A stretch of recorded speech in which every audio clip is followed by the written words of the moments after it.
Now causes of business cycle पहले लिख लिया मैंने ताकि टाइम थोड़ा सेव हो। ठीक है, कॉजेज ऑफ बिजनेस साइकिल। अब ये बिजनेस साइकिल होता क्यों है? ठीक है, बिजनेस साइकिल इंटरनल कॉजेज के वजह से हो सकता है, एक्सटर्नल कॉजेज के वजह से हो सकता है, या कॉम्बिनेशन ऑफ दोनों। ठीक है ना। इंटरनल कॉजेज जिसका दूसरा नाम है एंडोजीनियस, वो भी इंटरनली उसका मतलब है एंडोजीनियस फैक्टर्स, जो कि है फ्लक्चुएशन इन इफेक्टिव। पहले बता दूं, इतने सेट ऑफ चीजों के वजह से होता है नहीं, an number of reasons are there. ये सिर्फ एक डिटरमाइंड है बस। ठीक है, एक ब्रॉड वे में बताया कि इन फैक्टरों के वजह से होता है, but there an number of factor due to which business cycle can happen. ठीक है ना। So fluctuation in effective demand. तो फ्लक्चुएशन का मतलब तो पता है, इफेक्टिव डिमांड क्या है? इफेक्टिव डिमांड का मतलब है विलिंगनेस किसका? बायर का। Willingness of buyer to buy either capital goods और कंज्यूमर गुड्स। अब मन में डाउट आया, कैपिटल गुड्स क्या? कंज्यूमर गुड्स तो पता है जो हम खरीदते हैं। हाँ, तो कैपिटल गुड्स वो है जिनको खरीद के फिर से प्रोड्यूस किया जाता है, जो कि मैन्युफैक्चरर करता है। ठीक है, जो खरीदते हैं, प्रोड्यूस करते हैं, फिर बेचते हैं, उन्हें बोलते हैं कैपिटल गुड्स। ठीक है, और कंज्यूमर जो खुद के लिए यूज होता है, खुद के लिए यूज करता है, सेलिंग के लिए नहीं। तो ट्रेडर हुआ, मैन्युफैक्चरर हुआ, वो क्या खरीदते हैं वो बेचते हैं। ठीक है, तो वो हो गया कैपिटल गुड्स। वेरएस जो कंज्यूमर गुड्स ये वो हो गया जो हम अपने लिए यूज करते हैं। क्लियर? हाँ, तो fluctuation in effective demand. Effective demand means, effective demand means willingness to buy. अभी if there is increase in effective demand, है ना, यानी कंज्यूमर का विलिंगनेस है, इंक्रीज इन इफेक्टिव डिमांड होगा क्या? प्रोडक्शन बढ़ा, करेक्ट ना। प्रोडक्शन बढ़ा, जिसकी वजह से क्या होगा? आपका एम्प्लॉयमेंट बढ़ा। ठीक है, कंज्यूमर के पास अभी क्या है, कैपेसिटी बढ़ी, क्योंकि क्या उनको पैसे मिल रहे हैं, पैसे आ रहे हैं उनके पास। कंज्यूमर मतलब एम्प्लॉय, लोग जो काम कर रहे हैं। ठीक है, उनके पास क्या आ गया? पैसे आ गए, कंज्यूमर कैपेसिटी बढ़ गई आपकी। ठीक है, इन्वेस्टमेंट्स पूलिंग होने लग गई, इन्वेस्टमेंट्स बढ़ रहे हैं। समझ में आ रहा है? एक एक चीज बढ़ते आ गए। ठीक है, अब इससे क्या होगा? ये जब तक चल रहा है ठीक है, बट एक स्टेज आएगा तब क्या होगा कि भाई आपका प्रोडक्शन, आपका demand will be more than the supply. Demand will be more than the supply. अब इस केस में क्या हो जाएगा? इन्फ्लेशन, इन्फ्लेटरी फैक्टर हो जाएगा। दो चीजें सुने होंगे आपने, इन्फ्लेशन हो रहा है, इन्फ्लेशन हो रहा है। इन्फ्लेशन का मतलब क्या है? प्राइजेस, महंगाई। इन्फ्लेशन का मतलब महंगाई। ठीक है, तो महंगे हो जाते हैं, क्या होते हैं? प्रोडक्ट महंगे होते हैं। तो जैसे महंगे हो जाते हैं प्रोडक्ट, ठीक है, इन्फ्लेशन जब आ गया, आपके प्रोडक्ट क्या हो जाएंगे? प्रोडक्ट कॉस्टली हो जाएंगे। प्रोडक्ट्स हो गए कॉस्टली। ठीक है, तो प्रोडक्ट जैसे कॉस्टली हो गए, आपकी जो कंज्यूमर कैपेसिटी, वो तो इनकम तो उतना ही आ रहा है। समझ में आ रहा है? तो इनकम उतना ही आ रहा है, तो क्या होगा?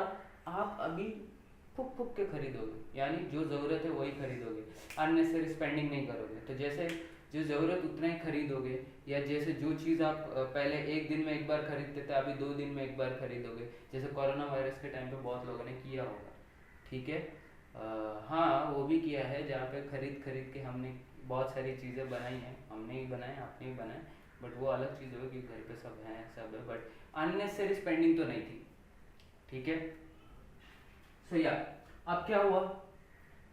आपका अभी क्या हो रहा है? इससे क्या पता चल रहा है? डिमांड कम हो रहा है, क्योंकि आप जो पहले ज़्यादा खरीदते आप कम खरीदोगे, डिमांड कम होगा, प्रोडक्शन कम बनेगा, फिर से ये फैक्टर्स को इफेक्ट होगा, नीचे जाएगा। देखा, पहले यही ज़्यादा ऊपर चल रहा था, अब क्या होगा? नीचे। तो causes fluctuation in effective demand. समझ में आ रहा है? ऐसे होता है, समझ में आ रहा है? ठीक है। सो इन शॉर्ट हम क्या बोल सकते हैं, इन शॉर्ट क्या बोल सकते हैं, if increase in effective demand, increase in effective demand causes expansion, whereas, अरे मुझे इसका भी लिखना था, रुको रुको,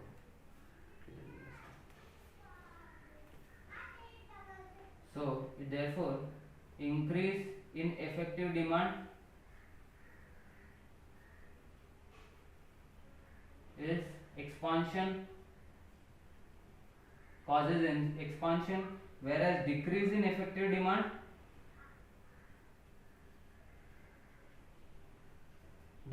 decrease in effective demand causes contraction, ठीक है, contraction, समझ में आ रहा है? ठीक है ना, ये तो हो गया इफेक्टिव डिमांड। अब fluctuation in investment, fluctuation in investment. अच्छा आपको और एक बात भी बोलना है, इधर जहाँ पे भी आपको कुछ ऑथर्स के नाम दिखेंगे ना, ठीक है, ऑथर्स के नाम जैसे केनेस, इसमें फ्लक्चुएशन डिमांड में पढ़ते होगा आप देखना, तो उन ऑथर्स क्या बोल रहे हैं उस लाइन को प्रॉपरली नोट डाउन करके रख लेना। फॉर एग्जांपल इसमें बोल रहे हैं according to Keynes the fluctuation in economic activity are due to fluctuation in aggregate effective demand, so that I explain, but you have to mind में रखना कि भाई कौन सा ऑथर क्या लाइन बोल रहा है, क्योंकि एमसीक्यू में आपको पूछते हैं कि ये लाइन डाल देंगे किसने बोला, तो आपको ऑथर का नाम डालना है, ठीक है। तो आप बोले अरे इतना ऑथर कैसे, रीड मारते जाओगे तो याद आएगा, एमसीक्यू सॉल्व करोगे तो याद आ जाएगा, समझ में आ रहा है? तो ज़्यादा टेंशन लेने की जरूरत नहीं। नेक्स्ट, फ्लक्चुएशन इन इन्वेस्टमेंट, ये शॉर्ट में लिखा है इन्वेस्टमेंट है वो, उनका कहना है कि भाई अगर इन्वेस्टमेंट ज़्यादा हुआ, जैसे कि ये इन्वेस्टमेंट ज़्यादा है, ठीक है, तो मार्केट में, मैं लिखूंगा नहीं, मैं डायरेक्टली बताता, इन्वेस्टमेंट अगर ज़्यादा है तो ऑफकोर्स सी बात है, प्रोड्यूसर्स के पास, मैन्युफैक्चरर्स के पास इन्वेस्टमेंट ज़्यादा रहेगा तो वो लोग ज़्यादा प्रोड्यूस करेंगे, ठीक है, ज़्यादा प्रोड्यूस करेंगे तो एम्प्लॉयमेंट बढ़ेगी, सब बढ़ेगी, मार्केट में पैसा आएगा, ठीक है, प्रोडक्शन आएगा, आई मीन प्रोडक्ट्स आएंगे, कंज्यूमर कैपेसिटी बढ़ेगा, क्योंकि एम्प्लॉयमेंट बढ़ रही है, सब बढ़ रही है, ग्रोथ हो रही है। बट वही अगर इन्वेस्टमेंट ना कम हो या ना हो तो पैसा ही नहीं है तो मैं प्रोड्यूस क्या करूँगा, समझ में आ रहा है? प्रोड्यूस कुछ नहीं करूँगा तो प्रोड्यूस करने के लिए एम्प्लॉयमेंट नहीं, ठीक है, तो एम्प्लॉयमेंट नहीं तो कंज्यूमर कैपेसिटी नहीं, तो खरीदेगा कोई नहीं क्योंकि पैसे हैं नहीं, सब इंटरलिंक है, समझ में आ रहा है? सो कुछ सी अभी हर साइंटिस्ट का अपना अपना ओपिनियन है कि भाई वो कुछ इस पे बोलते हैं, कुछ इस पे बोलते हैं कि भाई इन्वेस्टमेंट भी बहुत ज़रूरी है।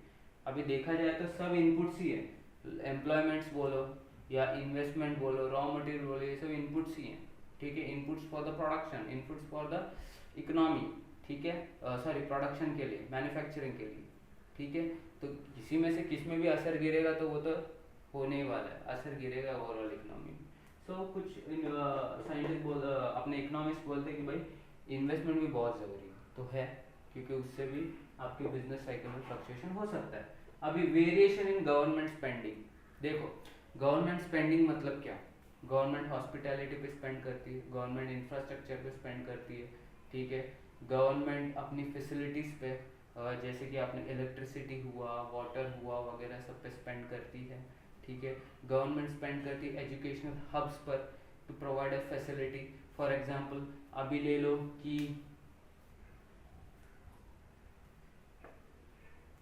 जैसे कि अभी चाइना से जो कंपनी छोड़ छोड़ के जा रही है, ठीक है, उनके लिए गवर्नमेंट ने लैंड पूलिंग करके रखी है, लगभग 4 लाख एकड़, ठीक है, और ज़्यादा ही हो सकता है। तो उतना लैंड क्या करेंगे वो लोग, अभी एलोकेट करेंगे कंपनीज को, फर्म्स को, ताकि वो वहाँ पे आके बिजनेस सेटअप करे।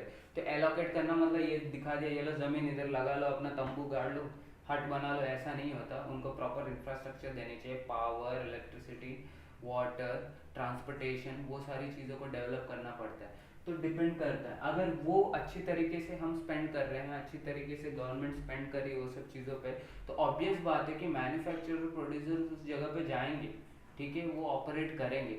लेकिन अगर ऐसे नहीं करेंगे, हमारा स्पेंडिंग समझो वॉर का टाइम है उसमें जा रहा है, और अंदर की तरफ यानी देश की तरफ हम कम ध्यान दे पा रहे, क्योंकि बॉर्डर में हमारा टाइम चला जाता है। तो उस टाइम पे क्या होगा, कंपनीज उतने मोटिवेटेड नहीं होंगे कि जाके ऑपरेशन करें। समझ में आ रहा है? तो इसके वजह से भी बिजनेस साइकिल में फ्लक्चुएशन आते हैं। फिर macro economic policy, macro economic policy यानी ट्रेड पॉलिसी बोलो, टैक्सेशन पॉलिसी बोलो, जैसे जीएसटी हुआ, इनकम टैक्स हुआ। तो मैं एक एग्जांपल देता हूँ, अभी जैसे एसईजेड करके कॉन्सेप्ट है, जब आप आईपीसीसी में जाओगे तब आपको समझ में आएगा। एसईजेड मतलब स्पेशल इकोनॉमिक जोन, ठीक है। उसमें क्या होता है कि हम एक 10 साल के लिए, हम मतलब सेंट्रल गवर्नमेंट एक 10 साल के लिए बिजनेस को अपॉर्चुनिटी देती है और टैक्स फ्री कर देती है, ठीक है। मतलब 10 साल आप टैक्स मत भरो, ठीक है। तो टैक्स मत भरो, टैक्स में बहुत सेविंग हो जाता है। टैक्स मत भरो, टैक्स मतलब इनकम टैक्स की बात करो, मत भरो, आप बिजनेस को ऑपरेट करो। ये क्या एक बढ़ावा दे रही है कि आओ भाई इस जगह पे सेटअप करो आप बिजनेस, बिजनेस बढ़ाओ करो, 10 साल तक टैक्स भरना नहीं, उसके बाद भरना। समझ में आ रहा है? ठीक है। इससे क्या होगा, मैन्युफैक्चरिंग हब्स वहाँ पे आती है, मैन्युफैक्चरिंग बढ़ती है, एम्प्लॉयमेंट बढ़ती है उस लोकेलिटी में, ठीक है। एक्सपोर्ट्स बढ़ती है। हाँ, लेकिन कंडीशन क्या रखता हूँ पता है, एसईजेड का कंडीशन क्या है? 10 साल तो मैंने माफ़ी कर दिया, बट ऐसे तो ना गवर्नमेंट को कुछ मिलेगा नहीं तो माफ़ी कैसे करेगा? गवर्नमेंट बोलता है कि भाई तुम जो भी बनाओगे ना एक्सपोर्ट करोगे। एक्सपोर्ट मतलब आउट ऑफ इंडिया, ठीक है। तो आउट ऑफ इंडिया करेंगे तो डॉलर्स में पैसे आते हैं, और डॉलर से हमारा फॉरेन रिजर्व्स बढ़ता है, ठीक है। तो फॉरेन रिजर्व बढ़ता है तो उसके वजह से भी बहुत असर गिरता है। ये सारे हम डिटेलिंग में या आप लोग डिटेलिंग में आईपीसीसी में पढ़ने वाले हो, इधर से ब्रीफ में देखना है हमें। सो मैक्रो इकोनॉमिक पॉलिसी, सो इससे क्या होता है, समझो मेरा टैक्स लो है तो क्या होगा, इकोनॉमी में मैं मेरे पास पैसे ज़्यादा बचेंगे, ठीक है। मतलब मनी मेरे पास रहेगा इन हैंड, ठीक है ना, क्योंकि टैक्स में मेरे जो पैसे जाने वाले थे वो मनी मेरे पास अवेलेबल रहेंगे, क्योंकि टैक्स मैंने कम कर दिया। तो मनी अवेलेबल तो मैं प्रोडक्शन पे या किसी और पर्पज पे लगाऊंगा, ठीक है। सिमिलर वाइज बाकी जो भी पॉलिसी, ट्रेड पॉलिसीज हुआ कि भाई तुम एक्सपोर्ट कर सकते हो उस कंट्री में, इंपोर्ट कर सकते हो, आप पे कस्टम ड्यूटी नहीं लगेगी, वो सब चीज़ें इसमें आ जाती है, जिसके वजह से बिजनेस साइकिल में असर गिरता है। मनी सप्लाई सिंपल फंडा है, इसमें भी बहुत सारे ऑथर के नाम आएंगे तो मैंने बता दिया, जहाँ पे भी ऑथर पे आएंगे तो वहाँ पे सेंटेंस पढ़ते हो, उसने जो मीनिंग डिफाइन किया उसको ध्यान में रखना। मनी सप्लाई कुछ नहीं, आपके हाथ में मनी है आप कुछ भी कर सकते हो, आपके हाथ में पैसे नहीं आप कुछ नहीं कर सकते। तो मनी सप्लाई यानी आपके हाथ में लिक्विडिटी ऑफ पैसे है तो आप उसको प्रोडक्शन कर सकते हो, रॉ मटेरियल फेच कर सकते हो, कुछ भी कर सकते हो। लेकिन आपके हाथ में पैसे ही नहीं है तो आप कुछ भी खरीद या परचेज, खरीद या सेल नहीं कर सकते, ठीक है। तो उसकी वजह से बिजनेस साइकिल में असर गिरता ही। साइकोलॉजिकल फैक्टर, ये सीए स्टूडेंट से ज़्यादा अच्छा कोई नहीं जानेगा, ठीक है। एक होता है ऑप्टिमिज्म, एक होता है पेसिमिज्म, ठीक है ना। पेसिमिज्म कब, जब हम एग्जाम के बहुत करीब पहुंचते तब होता है कि यार नहीं होने वाला इस बार, ठीक है। मैं आपकी बात नहीं कर रहा, आप लोगों की बात नहीं कर रहा, मैं इन जनरल बोल रहा हूँ, बहुत मुश्किल है, बहुत मुश्किल है। फिर पेरेंट्स वेरेंट्स का सब भी लेके फिर लेता है कि नहीं पढ़ो तुम हो जाओगे, कुछ नहीं मोटिवेशन मिलता है। तो फिर हम किधर चलते हैं, ऑप्टिमिज्म की तरफ कि नहीं यार मैं पढ़ता हूँ करता हूँ। सिमिलर वाइज बिजनेस वाला भी रहता है, बिजनेसमैन को जब अपॉर्चुनिटी नहीं दिखती तो वो पेसिमिज्म हो जाता है, उसको लगता है कि यार मैं कहाँ पैसे डालूँ, कैसे बनाऊँ, क्यों बनाऊँ, क्योंकि मेरा तो लॉस ही होने वाला है। ऐसा अगर सोच के बैठेगा तो कुछ करेगा ही नहीं, तो कैसे हमारा बिजनेस, कैसे हमारा ग्रोथ होगा, ठीक है ना। वो तो वही सोचेगा कि होने नहीं वाला, तो ऐसा नहीं होता। सॉरी ऐसा नहीं होता इन द सेंस, तो पेसिमिज्म सोचेगा तो कॉन्ट्रैक्शन की तरफ ही जाएगा, इन्वेस्टमेंट नहीं करेगा, कुछ नहीं करेगा, प्रोडक्शन नहीं करेगा, सब ठप हो जाएगा। ऑप्टिमिज्म होगा तो ग्रोथ की तरफ एक्सपांशन करेगा अपना बिजनेस, तो एम्प्लॉयमेंट बढ़ेगा, सब बढ़ेगा। तो साइकोलॉजिकल फैक्टर, ठीक है। तो ये हो गया internal with in the economy, with in the factors. External जो कि कंट्रोल में नहीं है किसी के, ठीक है। फॉर एग्जाम्पल वॉर डिक्लेयर हो गया, अब चाइना के साथ वॉर डिक्लेयर हो गया, वॉर डिक्लेयर हो गया तो सारा रिसोर्सेस वॉर में लगेंगे, एयरक्राफ्ट खरीदो, ये खरीदो, वो खरीदो, ठीक है। जैसे वर्ल्ड वॉर 2 के टाइम पे आपकी जो एक बाटा करके कंपनी, नाम सुना होगा, उन्होंने बहुत उस टाइम पे आर्मी सोल्जर्स के लिए जो गारमेंट्स हुआ या शूज़ हुए वो सब बनाए थे, ठीक है।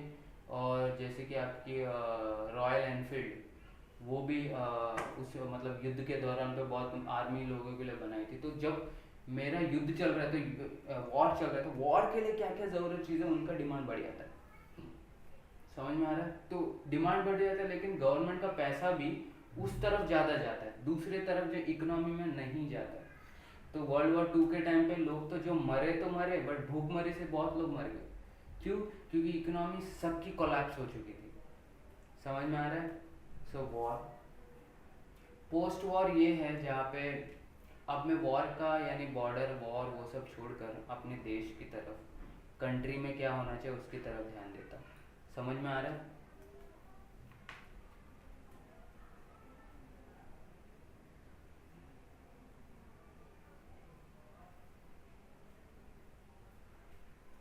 कंट्री में क्या हो रहा है उसके तरफ ध्यान देता हूँ कि भाई इंफ्रास्ट्रक्चर कहाँ कहाँ डेवलप करूँ, इंफ्रास्ट्रक्चर कहाँ कहाँ डेवलप करूँ। यानी इस केस में क्या होता है कि भाई जो जो हम पहले नहीं कर पाए था अब मैं करना चालू करता हूँ। इंफ्रास्ट्रक्चर डेवलप करूँगा, बेसिक फैसिलिटीज़ दूंगा, जो भी है। यानी मैं क्या कर रहा हूँ अभी डाउन से मैं फिर से ग्रोथ की तरफ क्या क्या पॉसिबिलिटी, रिकवरी के लिए क्या क्या करना चाहिए वो सब करूँगा। ठीक है? टेक्नोलॉजी, हाँ technology best example, demonetisation. Demonetisation हुआ था उससे पहले कभी किसी ने इमेजिन किया था कि पेटीएम हुआ, भीम ऐप हुआ, गूगल पे हुआ, एक इंडिया एक टाइम पे ऐसा हो जाएगा जहाँ पे कैश लेके उसको नहीं चलना है, यहाँ तक कि एटीएम का भी यूज़ नहीं करना है, सब मोबाइल में बैठे बैठे। ठीक है? तो भीम वगैरह सब आने से पहले सबसे पहले तो स्मार्टफोन की डिस्कवरी हुई, स्मार्टफोन का यूज़ ज़्यादा हुआ। उसके बाद जब ये पेटीएम यानी ऑनलाइन मोड के थ्रू चालू हुआ तो डीमोनेटाइज किया, तो गवर्नमेंट ने भी क्या किया, बढ़ावा दिया किसको, इस टेक्नोलॉजी को। समझ में आ रहा है? तो जैसे इस टेक्नोलॉजी को क्या, तो इनके क्या डिमांड अचानक से बढ़ गई, यहाँ तक कि चप्पल सिलने वाला बंदा भी पेटीएम यूज़ करता था। तो डिमांड क्या हुआ, बढ़ गया। तो डिमांड बढ़ गया तो अकॉर्डिंगली वो इंडस्ट्री का बहुत ग्रोथ हुआ। समझ में आ रहा है? तो वैसा असर होता है बिजनेस साइकिल में। ठीक है? अब उसका क्या हुआ, वैसे इंडस्ट्री का एक्सपांशन। भले बाकी इंडस्ट्री का तो उस टाइम पे कॉन्ट्रैक्शन हुआ था कि क्योंकि लिक्विड पैसे में जिनके पास मॉनेटरी बहुत लिक्विड में कम था उस टाइम पे उन पर बहुत असर हुआ था, बट इस कंपनी का बहुत ग्रोथ हुआ। तो technology also plays a very important role. समझ में आ रहा है? नेचुरल फैक्टर्स, हाँ नेचुरल फैक्टर्स सी, अर्थक्वेक ले लो। अब ये कोई इसका मतलब ये नहीं कि अर्थक्वेक हुआ, साइक्लोन हुआ, ऐसे नहीं। जैसे बारिश नहीं गिरी, एग्रीकल्चर कंट्री है, बारिश नहीं गिरी, बारिश नहीं गिरी तो प्रोडक्शन प्रोड्यूस कैसे करोगे, क्रॉप्स हुआ वो हुआ, क्रॉप्स वगैरह वो सब प्रोड्यूस नहीं होगा तो फिर वो मार्केट में कैसे आएगा। ठीक है? मार्केट में कम आएगा, कम आएगा तो डिमांड तो ज़्यादा है, सप्लाई कम है, सप्लाई कम है तो प्राइस बढ़ेंगे, फिर से इन्फ्लेशन। जैसे कांदा 120 रुपये किलो हो जाते थे। ठीक है? तो फिर से, और अगर ड्रॉट पड़ गई या ज़्यादा बारिश हो गई तो आप देख रहे हो ये नेचुरल फैक्टर्स के वजह से हमारा प्रोड्यूस, क्रॉप्स वगैरह बहुत असर करता है, रॉ मटेरियल पे बहुत असर करता है, जिसके बाद फिर प्रोडक्शन पे भी असर करता है। फॉर एग्जांपल शुगर चाहिए तो शुगर केन चाहिए। ठीक है? गन्ने, तो गन्ने का अगर प्रोडक्शन बराबर नहीं होता, शक्करों का भी दाम बढ़ जाता है फिर। समझ में आ रहा है? वैसे पॉपुलेशन ग्रोथ, मुझे बताओ आपके घर में 10,000 कमाते होंगे, 2 लोग थे, अच्छे से खा पी सकते हो। सेम अभी 10,000 कमा रहे हो लेकिन 11 लोग हैं खाने वाले, क्या पूरेगा?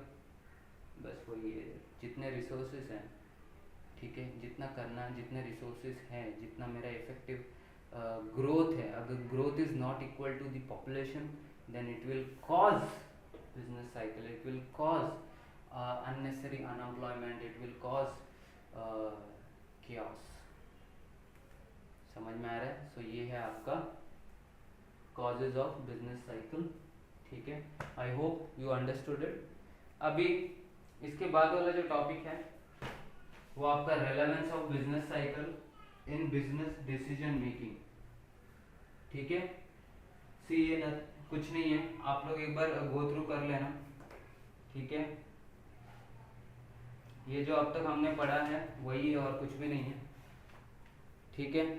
तो देखो बिजनेस वाला और बिजनेस साइकिल के हिसाब से जो बिजनेसमैन है ना उसको डिसीजन लेनी पड़ती है। एक्सपांशन हो रहा है, लोगों को हायर करूंगा, रॉ मटेरियल फेच करूंगा, एक्सपांशन करूंगा प्रोडक्शन यूनिट का, लेकिन वही अगर नहीं हो रहा है, मेरा अगर लॉसेज इनकर हो रहा है तो मैं क्या करूँ, लोगों को निकाल दूंगा। ठीक है, प्रोडक्शन यूनिट को शट कर दूंगा, जैसा अभी रॉयल एनफील्ड अपने प्रोडक्शन यूनिट्स को शट कर रहा है, बंद कर रहा है। ऊबर ओला ने बहुत लोगों को निकाल दिया, बहुत सारी कंपनी निकाल ले रही है, समझ में आ रहा है। सो डिसीजन लेने के लिए ऑब्वियस बात है कि मुझे बिजनेस साइकिल के बेस पे बिजनेस वाला डिसीजन लेगा, बिजनेसमैन डिसीजन लेगा, ठीक है ना। तो ये एक बेसिक रीडिंग दे देना, उतना ही है। बिजनेस साइकिल किसी को भी यूनिफॉर्मली नहीं वो अफेक्ट करता, ठीक है, कुछ बिजनेस को बहुत अफेक्ट करता है, कुछ को बिल्कुल नहीं कर पाता, ठीक है। तो ये आपका